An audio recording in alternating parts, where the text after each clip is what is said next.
The Confessions of Nat Turner, the leader of the late insurrection in Southampton, Virginia, as fully and voluntarily made to Thomas R. Gray, in the prison where he was confined, and acknowledged by him to be such when read before the court of Southampton, with the certificate under the seal of the court, convened at Jerusalem, November 5th, 1831, for his trial.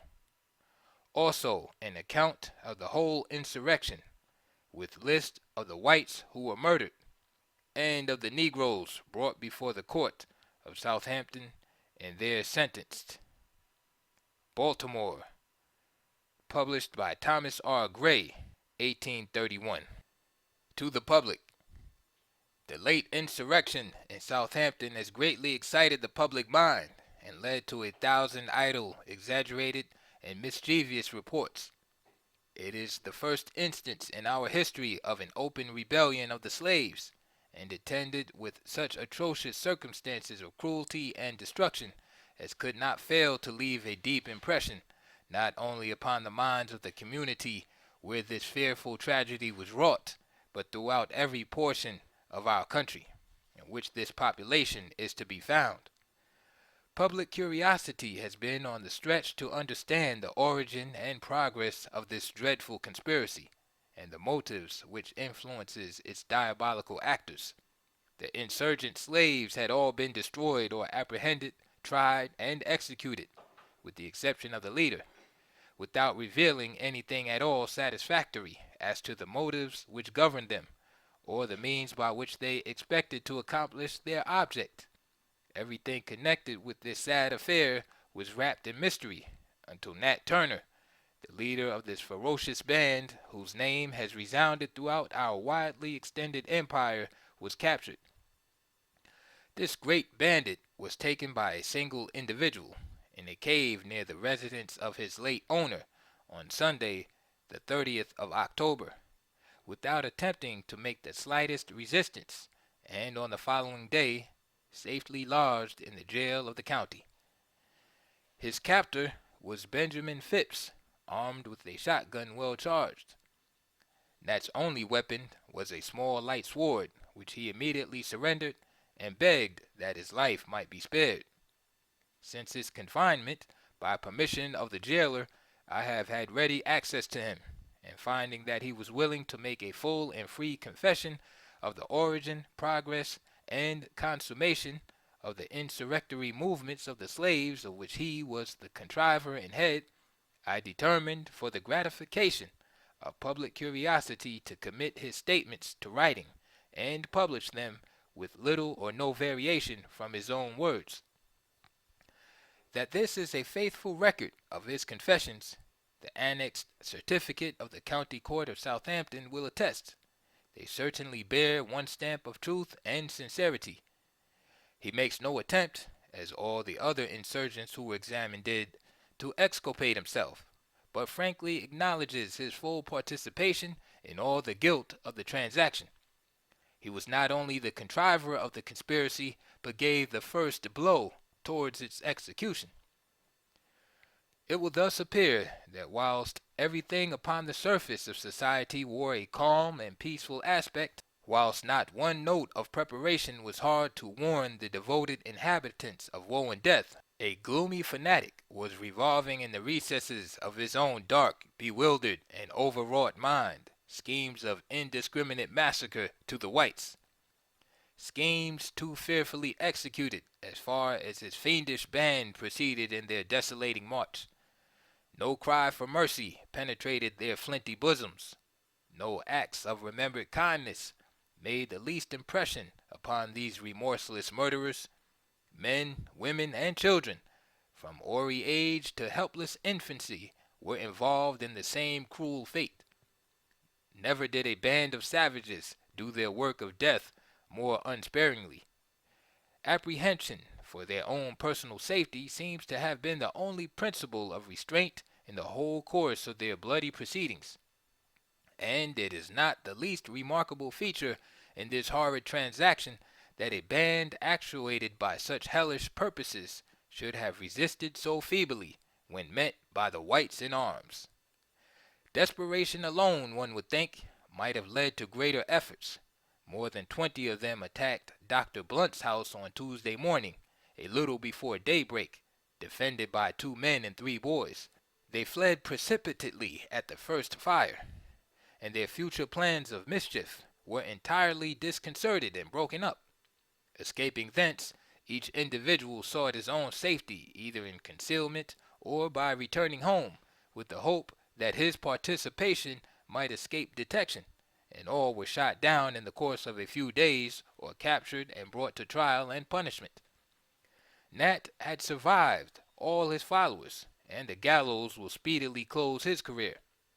His own account of the conspiracy is submitted to the public without comment. It reads an awful, and it is hoped a useful lesson as to the operations of a mind like his, endeavoring to grapple with things beyond its reach. How it first became bewildered and confounded, and finally corrupted, and led to the conception and perpetration of the most atrocious and heart-rending deeds.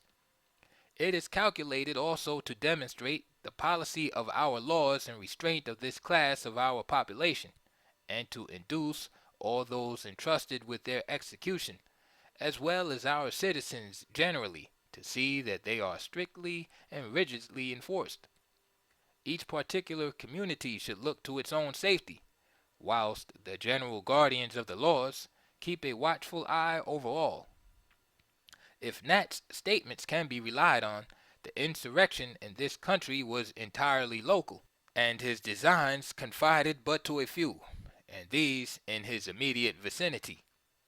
It was not instigated by motives of revenge or sudden anger, but the results of long deliberation and a settled purpose of mind, the offspring of gloomy fanaticism, acting upon materials but too well prepared for such impressions. It will be long remembered in the annals of our country, and many a mother, as she presses her infant darling to her bosom, will shudder at the recollection of Nat Turner and his band of ferocious miscreants. Believing the following narrative, by removing doubts and conjectures from the public mind, which otherwise must have remained, would give general satisfaction, it is respectfully submitted to the public by their obedient servant, T.R. Gray, Jerusalem, Southampton, Virginia, November 5th, 1831. We, the undersigned members of the court, convened at Jerusalem on Saturday the 5th of November 1831 for the trial of Nat, alias Nat Turner, a Negro slave, late the property of Putnam Moore, deceased, do hereby certify that the confessions of Nat to Thomas R. Gray was read to him in our presence, and that Nat acknowledged the same to be full, free, and voluntary, and that furthermore, when called upon by the presiding magistrate of the court to state if he had anything to say why sentence of death should not be passed upon him, replied he had nothing further than he had communicated to Mr. Gray, given under our hands and seals at Jerusalem this 5th day of November, 1831. Jeremiah Cobb, Thomas Pretlow, James W. Parker, Carr Bowers, Samuel B. Hines, Horace A. Brown. Seal. State of Virginia, Southampton County to wit.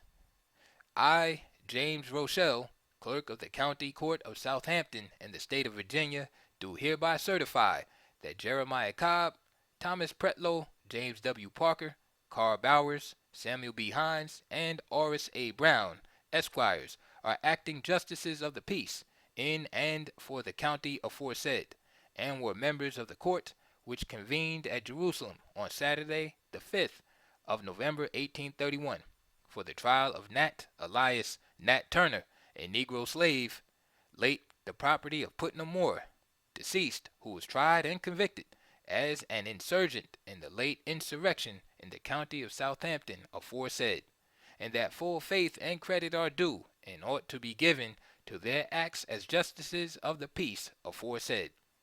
In testimony whereof, I have hereunto set my hand and caused the seal of the court aforesaid to be affixed this 5th day of November 1831. James Rochelle. Confession. Agreeable to his own appointment, on the evening he was committed to prison, with permission of the jailer, I visited Nat on Tuesday the 1st of November, when, without being questioned at all, he commenced his narrative in the following words. Sir, you have asked me to give a history of the motives which induced me to undertake the late insurrection, as you call it. To do so, I must go back to the days of my infancy, and even before I was born. I was 31 years of age the 2nd of October last, and born the property of Benjamin Turner, of this county. In my childhood, a circumstance occurred which made an indelible impression on my mind, and laid the groundwork of that enthusiasm, which has terminated so fatally to many, both white and black, and for which I am about to atone at the gallows. It is here necessary to relate this circumstance, trifling as it may seem. It was the commencement of that belief which has grown with time, and even now, sir, in this dungeon, helpless and forsaken as I am, I cannot divest myself of. Being at play with other children when 3 or 4 years old, I was telling them something, which my mother, overhearing, said it had happened before I was born. I stuck to my story, however, and related some things which went, in her opinion, to confirm it. Others being called on were greatly astonished, knowing that these things had happened, and caused them to say in my hearing, I surely would be a prophet, as the Lord had shown me things that had happened before my birth. And my father and mother strengthened me in this my first impression, saying in my presence I was intended for some great purpose, which they had always thought from certain marks on my head and breast, a parcel of excrescences which I believe are not at all uncommon, particularly among Negroes, as I have seen several with the same. In this case, he has either cut them off or they have nearly disappeared. My grandmother, who was very religious, and to whom I was much attached, my master, who belonged to the church, and other religious persons who visited the house, and whom I often saw at prayers, noticing the singularity of my manners, I suppose, and my uncommon intelligence for a child, remarked I had too much sense to be raised, and if I was, I would never be of any service to anyone as a slave. To a mind like mine, restless, inquisitive, and observant of everything that was passing, it is easy to suppose that religion was the subject to which it would be directed, and although this subject principally occupied my thoughts, there was nothing that I saw or heard of to which my attention was not directed. The manner in which I learned to read and write not only had great influence on my own mind, as I acquired it with the most perfect ease, so much so that I have no recollection whatever of learning the alphabet, but to the astonishment of my family, one day, when a book was shown me to keep me from crying, I began spelling the names of different objects. This was a source of wonder to all in the neighborhood, particularly the blacks, and this learning was constantly improved at all opportunities. When I got large enough to go to work, while employed, I was reflecting on many things that would present themselves to my imagination, and whenever an opportunity occurred of looking at a book, when the school children were getting their lessons, I would find many things that the fertility of my own imagination had depicted to me before. All my time not devoted to my master's service was spent either in prayer or in making experiments and casting different things in molds made of earth, in attempting to make paper, gunpowder, and many other experiments, that although I could not perfect, yet convinced me of its practicability if I had the means. Footnote. When questioned as to the manner of manufacturing those different articles, he was found well informed on the subject. End of footnote. I was not addicted to stealing in my youth, nor have ever been, yet such was the confidence of the Negroes in the neighborhood, even at this early period of my life, in my superior judgment, that they would often carry me with them when they were going on any roguery to plan for them. Growing up among them with this confidence in my superior judgment, and when this, in their opinions, was perfected by divine inspiration, from the circumstances already alluded to in my infancy, and which belief was ever afterwards zealously inculcated by the austerity of my life and manners, which became the subject of remark by white and black.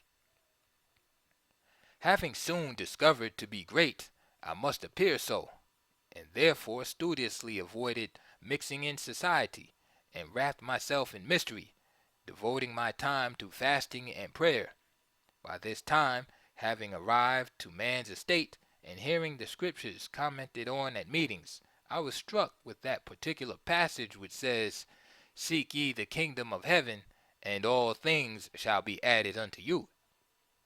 I reflected much on this passage, and prayed daily for light on this subject.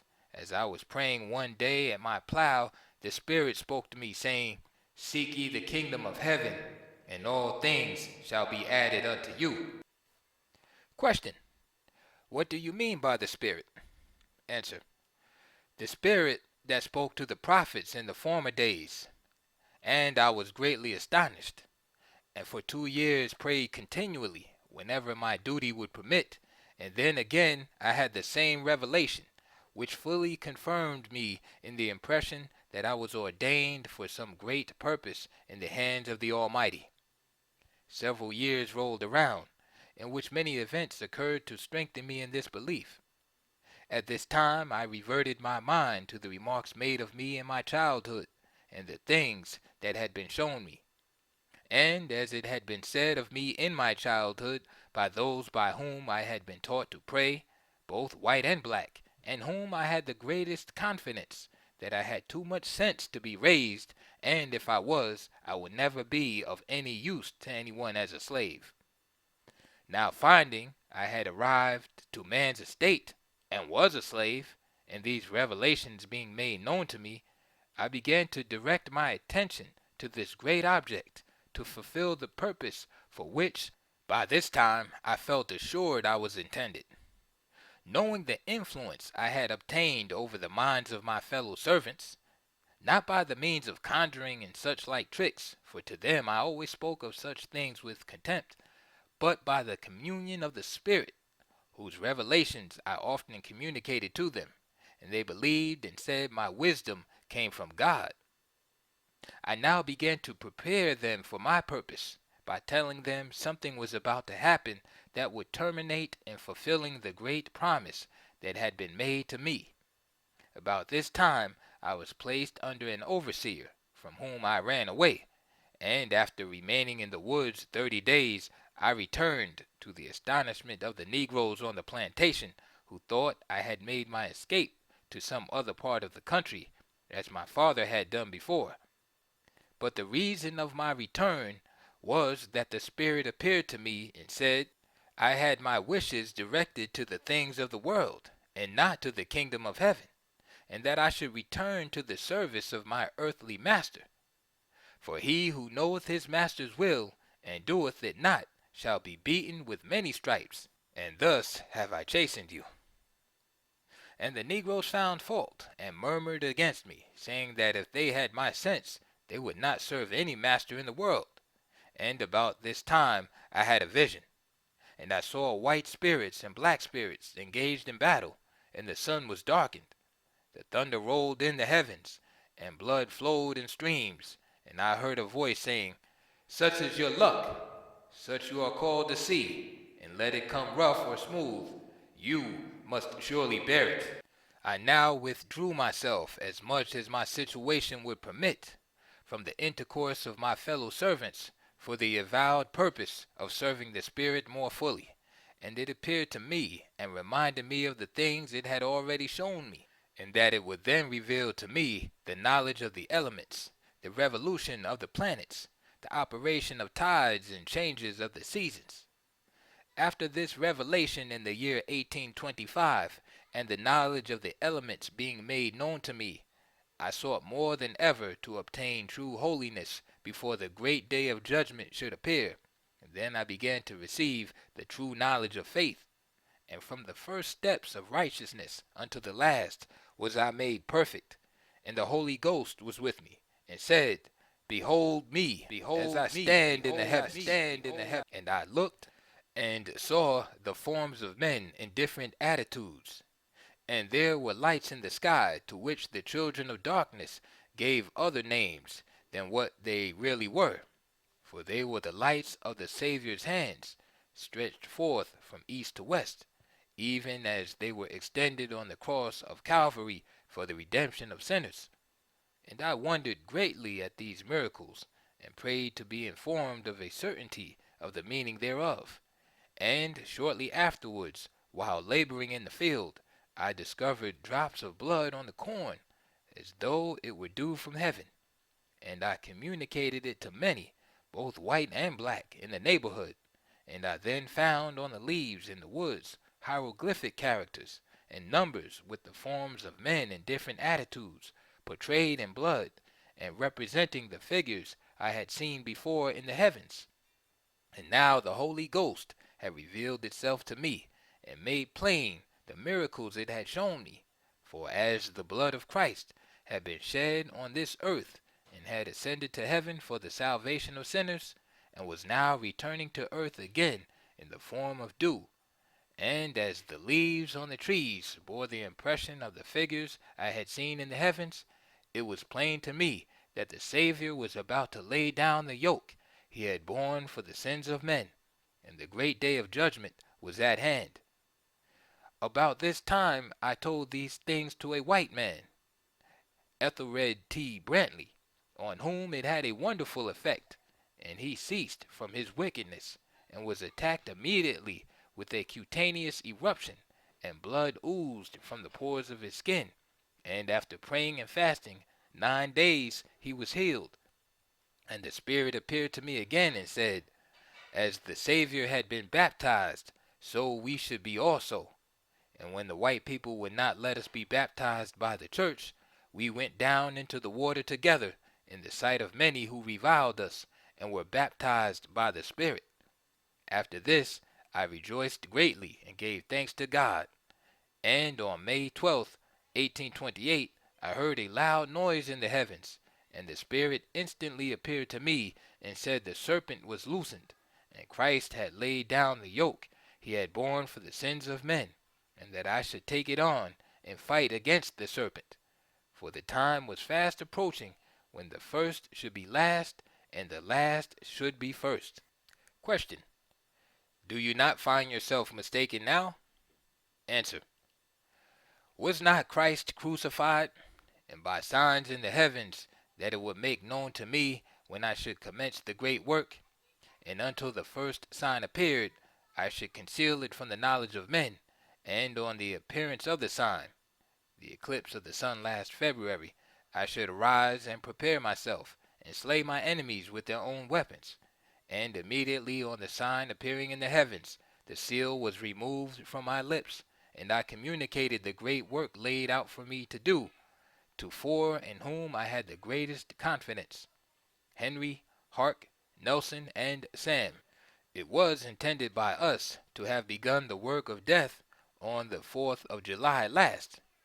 Many were the plans formed and rejected by us, and it affected my mind to such a degree that I fell sick, and the time passed without our coming to any determination how to commence, still forming new schemes and rejecting them, when the sign appeared again, and determined me not to wait longer.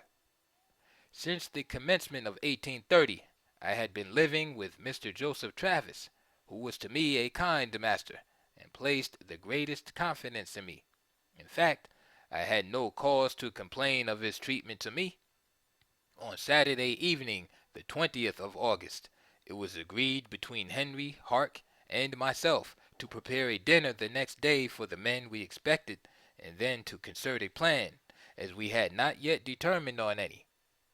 Hark, on the following morning, brought a pig, and Henry brandy, and being joined by Sam, Nelson, Will, and Jack, they prepared in the woods a dinner, where about 3 o'clock I joined them. Question: Why were you so backward in joining them? Answer: the same reason that had caused me not to mix with them for years before. I saluted them on coming up, and I asked Will how came he there. He answered, his life was worth no more than others, and his liberty as dear to him. I asked him if he thought to obtain it. He said he would, or lose his life. This was enough to put him in full confidence.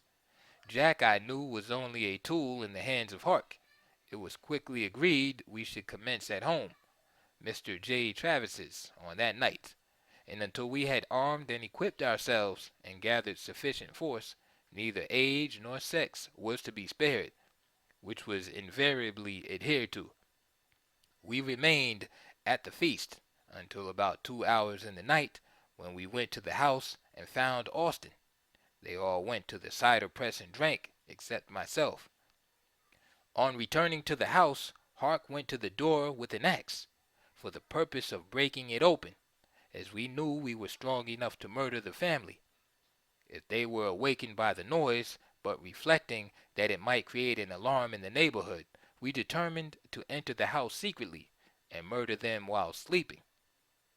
Hark got a ladder and set it against the chimney, on which I ascended, and hoisting a window, entered and came downstairs, unbarred the door, and removed the guns from their places. It was then observed that I must spill the first blood, on which, armed with a hatchet, and accompanied by Will, I entered my master's chamber. It being dark, I could not give a death blow. The hatchet glanced from his head. He sprang from the bed and called his wife. It was his last word. Will laid him dead with a blow of his axe, and Mrs. Travis shared the same fate as she lay in bed. The murder of this family, 5 in number, was the work of a moment. Not one of them awoke. There was a little infant sleeping in the cradle that was forgotten until we had left the house and gone some distance. When Henry and Will returned and killed it, we got here 4 guns that would shoot, and several old muskets with a pound or 2 of powder. We remained some time at the barn, where we paraded. I formed them in a line as soldiers, and after carrying them through all the maneuvers I was master of, marched them off to Mr. Selathil Francis, about 600 yards distance. Sam and Will went to the door and knocked. Mr. Francis asked who was there. Sam replied it was him, and he had a letter for him, on which he got up and came to the door. They immediately seized him, and dragging him out a little from the door, he was dispatched by repeated blows on the head. There was no other white person in the family. We started from there for Mrs. Reese's, maintaining the most perfect silence on our march, where, finding the door unlocked, we entered and murdered Mrs. Reese in her bed while sleeping. Her son awoke, but it was only to sleep the sleep of death.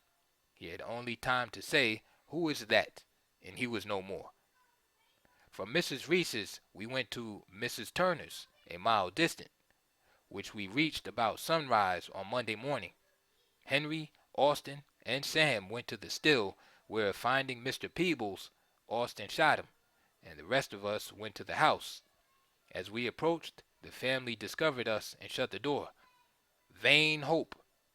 Will, with one stroke of his axe, opened it, and we entered and found Mrs. Turner and Mrs. Newsom in the middle of a room, almost frightened to death. Will immediately killed Mrs. Turner with one blow of his axe. I took Mrs. Newsom by the hand, and with the sword I had when I was apprehended, I struck her several blows over the head, but not being able to kill her, as the sword was dull. Will, turning around and discovering it, dispatched her also. A general destruction of property and search for money and ammunition always succeeded the murders. By this time my company amounted to 15, and 9 men mounted, who started for Mrs. Whitehead's. The other 6 were to go through a byway to Mr. Bryant's and rejoin us at Mrs. Whitehead's. As we approached the house, we discovered Mr. Richard Whitehead standing in the cotton patch near the lane fence. We called him over into the lane, and Will, the executioner, was near at hand. with his fatal axe to send him to an untimely grave. As we pushed on to the house, I discovered someone run round the garden, and thinking it was some of the White family, I pursued them, but finding it was a servant girl belonging to the house, I returned to commence the work of death, but they whom I left had not been idle. All the family were already murdered, but Mrs. Whitehead and her daughter Margaret. As I came round to the door, I saw Will pulling Mrs. Whitehead out of the house, and at the step he nearly severed her head from her body with his broad axe. Miss Margaret, when I discovered her, had concealed herself in the corner, formed by the projection of the cellar cap from the house. On my approach she fled, but was soon overtaken, and after repeated blows with the sword, I killed her by a blow on the head with the fence rail. By this time, the 6 who had gone by Mr. Bryant's rejoined us, and informed me that they had done the work of death assigned them. We again divided, part going to Mr. Richard Porter's, and from thence to Nathaniel Francis's, the others to Mr. Howell Harris's and Mr. T. Doyle's. On my reaching Mr. Porter's, he had escaped with his family. I understood there that the alarm had already spread, and I immediately returned to bring up those sent to Mr. Doyle's and Mr. Harris, the party I left going on to Mr. Francis's, having told them I would join them in that neighborhood. I met these sent to Mr. Doyle's and Mr. Harris's returning, having met Mr. Doyle on the road and killed him, and learning from some who joined them that Mr. Harris was from home. I immediately pursued the course taken by the party gone on before, but knowing they would complete the work of death and pillage at Mr. Francis's before I could get there, I went to Mr. Peter Edwards, expecting to find them there, but they had been here also. I then went to Mr. John T. Barrows. They had been here and murdered him. I pursued on their track to Captain Newitt Harris's, where I found the greater part mounted and ready to start. The men, now amounting to about 40, shouted and hurrahed as I rode up. Some were in the yard loading their guns, others drinking. They said Captain Harris and his family had escaped. The property in the house they destroyed, robbing him of money and other valuables. I ordered them to mount and march instantly. This was about 9 or 10 o'clock, Monday morning. I proceeded to Mr. Levi Waller's, 2 or 3 miles distant. I took my station in the rear, and as it was my object to carry terror and devastation wherever we went, I placed 15 or 20 of the best armed and most to be relied on in front, who generally approached the houses as fast as their horses could run. This was for 2 purposes: to prevent their escape and strike terror to the inhabitants. On this account, I never got to the houses after leaving Mr. Whitehead's until the murders were committed, except in one case. I sometimes got in sight in time to see the work of death completed, viewed the mangled bodies as they lay in silent satisfaction, and immediately started in quest of other victims. Having murdered Mrs. Waller and 10 children, we started for Mr. William Williams, having killed him and 2 little boys that were there. While engaged in this, Mrs. Williams fled and got some distance from the house, but she was pursued, overtaken, and compelled to get up behind one of the company who brought her back, and after showing her the mangled body of her lifeless husband, she was told to get down and lay by his side, where she was shot dead. I then started for Mr. Jacob Williams, where the family were murdered. Here we found a young man named Drury, who had come on business with Mr. Williams.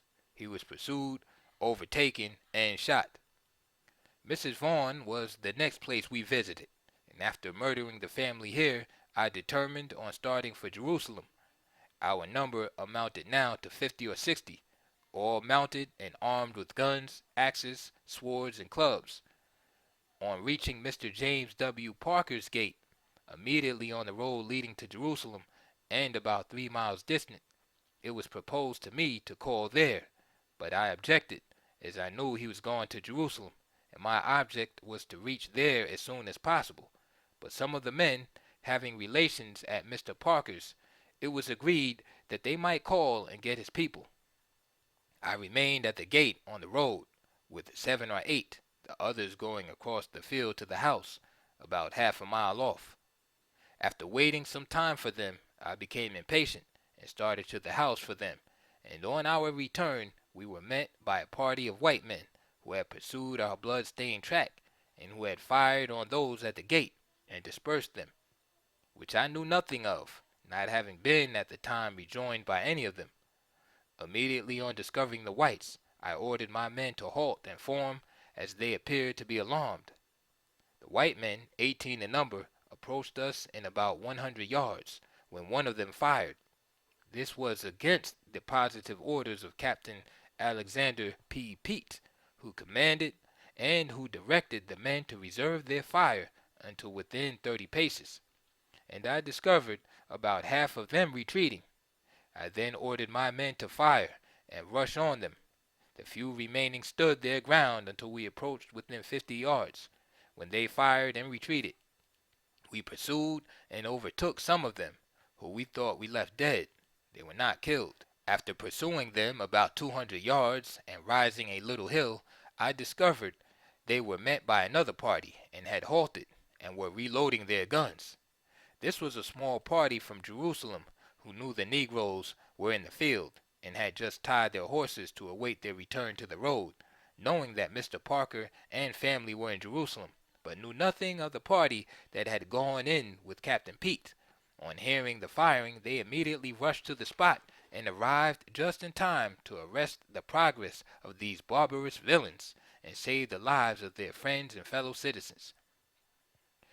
Thinking that those who retreated first, and the party who fired on us at 50 or 60 yards distance, had all only fallen back to meet others with ammunition, as I saw them reloading their guns, and more coming up than I saw at first, and several of my bravest men being wounded, the others became panic-struck and squandered all over the field. The white men pursued and fired on us several times. Hark had his horse shot under him, and I caught another for him as it was running by me. 5 or 6 of my men were wounded, but none left on the field. Finding myself defeated here, I instantly determined to go through a private way and cross the Nottoway River at the Cypress Bridge, 3 miles below Jerusalem, and attack that place in the rear, as I expected they would look for me on the other road, and I had a great desire to get there to procure arms and ammunition.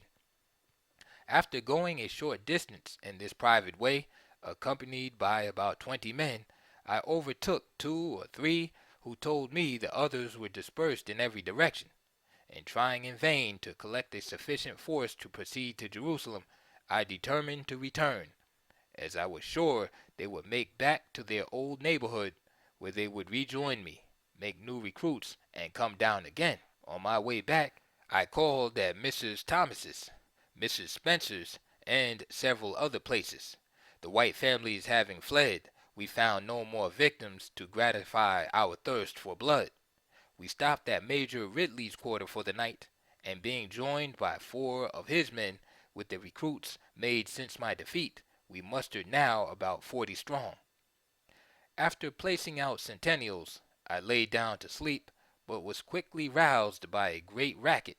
Starting up, I found some mounted, and some others in great confusion. One of the sentinels having given the alarm that we were about to be attacked, I ordered some to ride round and reconnoiter, and on their return, the others being more alarmed, not knowing who they were, fled in different ways, so that I was reduced to about 20 again. With this, I determined to attempt to recruit, and proceed on to rally in the neighborhood I had left. Dr. Blunt's was the nearest house, which we reached just before day. On riding up the yard, Hark fired a gun. We expected Dr. Blunt and his family were at Major Ridley's, as I knew there was a company of men there. The gun was fired to ascertain if any of the family were at home. We were immediately fired upon and retreated, leaving several of my men. I do not know what became of them, as I never saw them afterwards. Pursuing our course back, and coming in sight of Captain Harris, where we had been the day before, We discovered a party of white men at the house, on which all deserted me but two, Jacob and Nat. We concealed ourselves in the woods until near night, when I sent them in search of Henry, Sam, Nelson, and Hark, and directed them to rally all they could, at the place we had had our dinner the Sunday before, where they would find me, and I accordingly returned there as soon as it was dark, and remained until Wednesday evening, when discovering the white men riding around the place as though they were looking for someone, and none of my men joining me, I concluded Jacob and Nat had been taken, and compelled to betray me. On this I gave up all hope for the present, and on Thursday night, after having supplied myself with provisions from Mr. Travis's, I scratched a hole under a pile of fence rails in a field, where I concealed myself for 6 weeks, never leaving my hiding place but for a few minutes in the dead of night to get water, which was very near, thinking by this time I could venture out.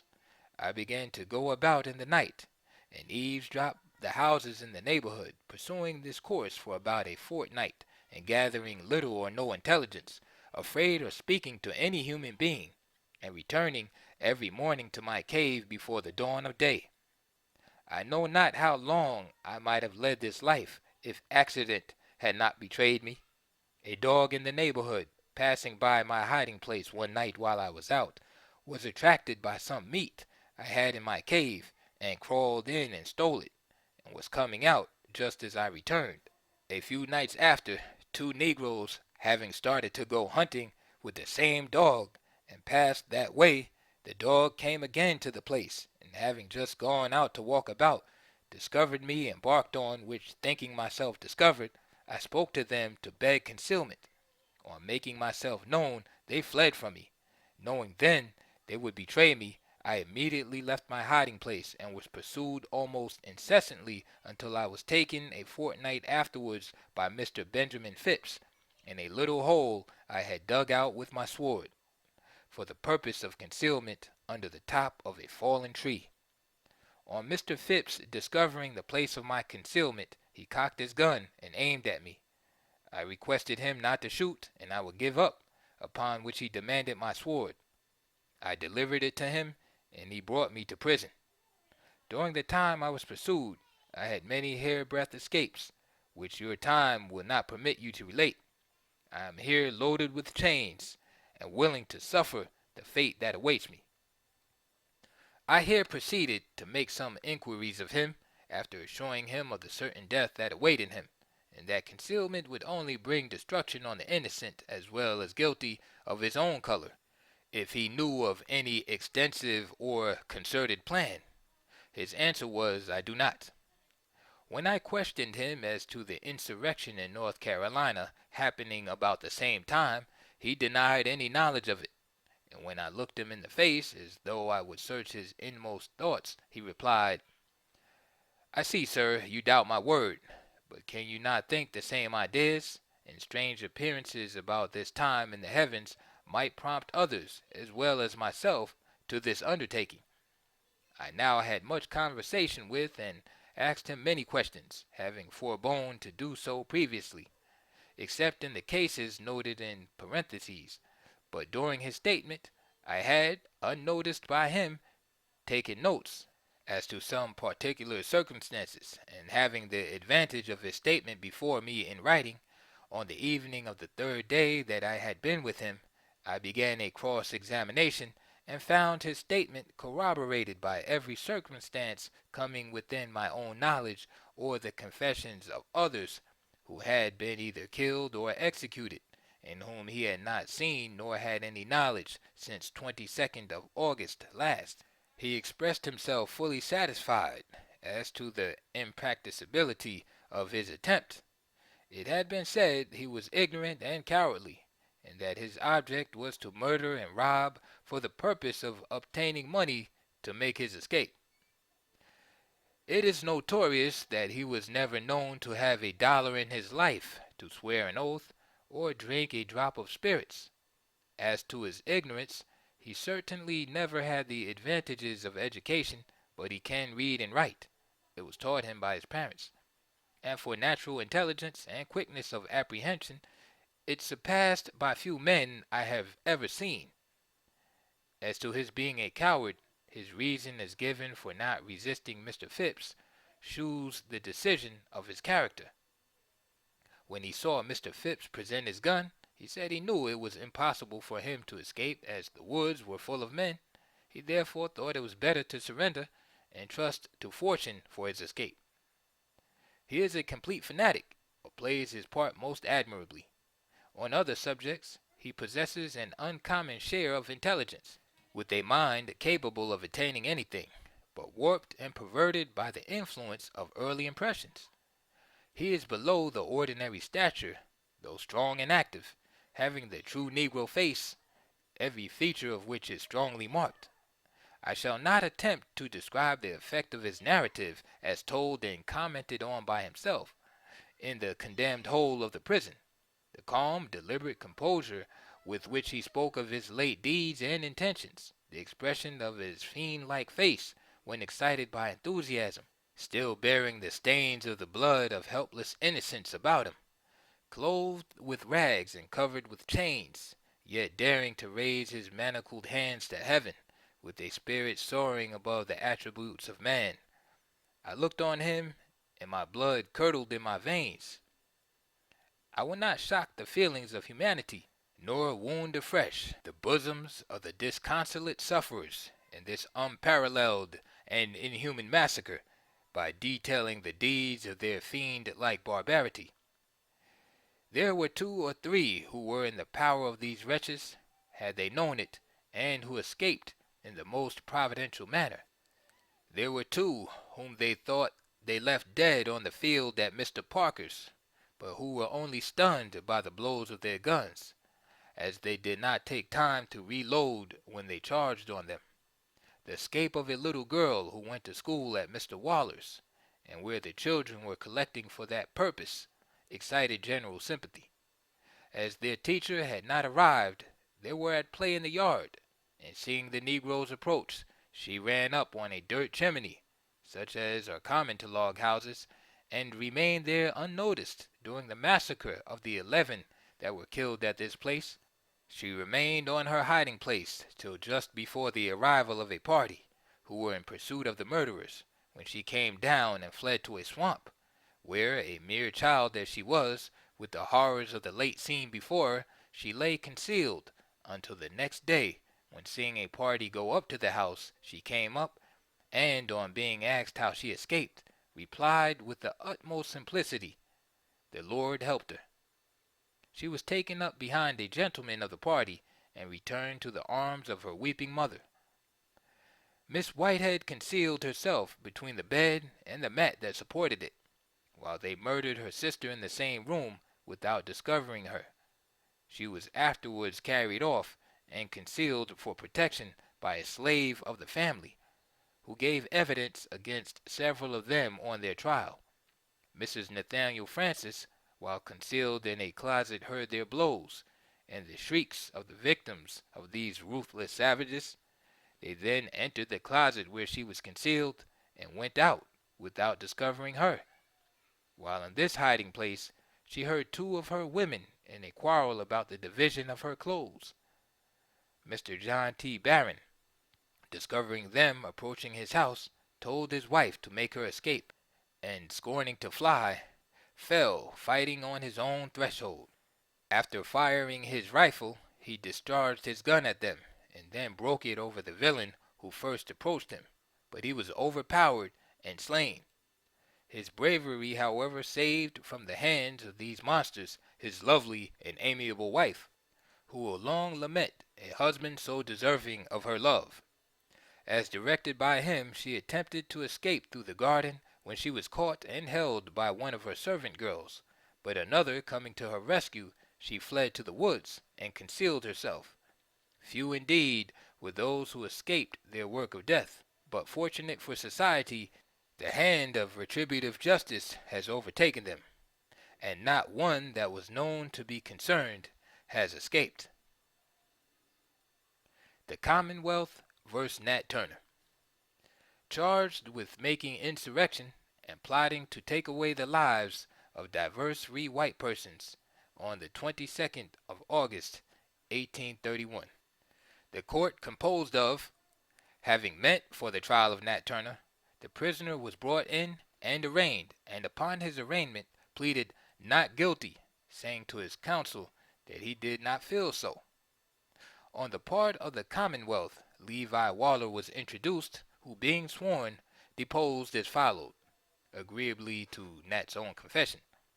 Colonel Tresvant, footnote, the committing magistrate, end of footnote, was then introduced, who being sworn, narrated Nat's confession to him as follows.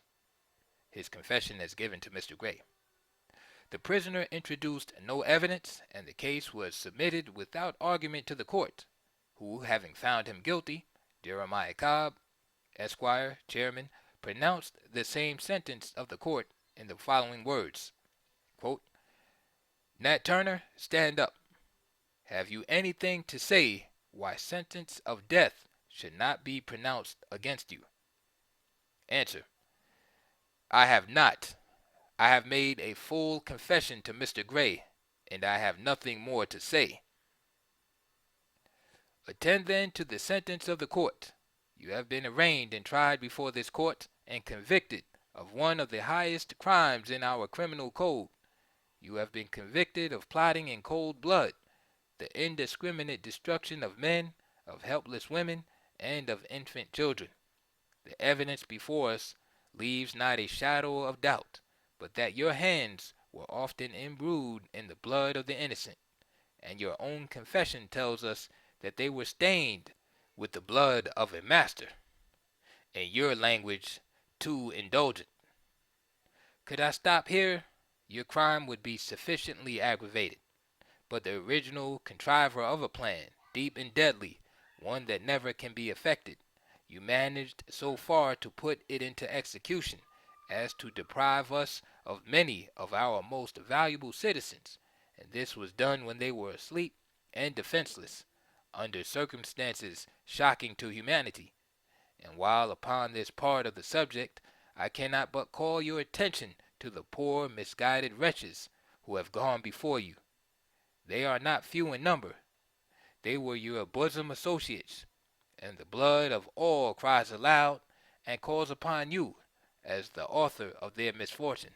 Yes, you forced them unprepared from time to eternity. Borne down by this load of guilt, your only justification is that you were led away by fanaticism.